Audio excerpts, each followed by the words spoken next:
చెమట జల్లు చిలకరిస్తే నేల పులకరించురో, వానుస్తే భూతల్లి సీమంతమాడురో, తంగేళ్ళు గన్నేళ్ళు పసుపు కుంకుమిచ్చురో.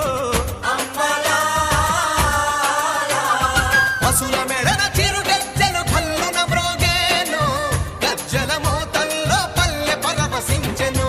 భూమికి పచ్చాన్ని భూమికి పచ్చాన్ని భూమికి పచ్చాన్ని రంగేసినట్టు పంట సేలు పెరగాలి ఓయం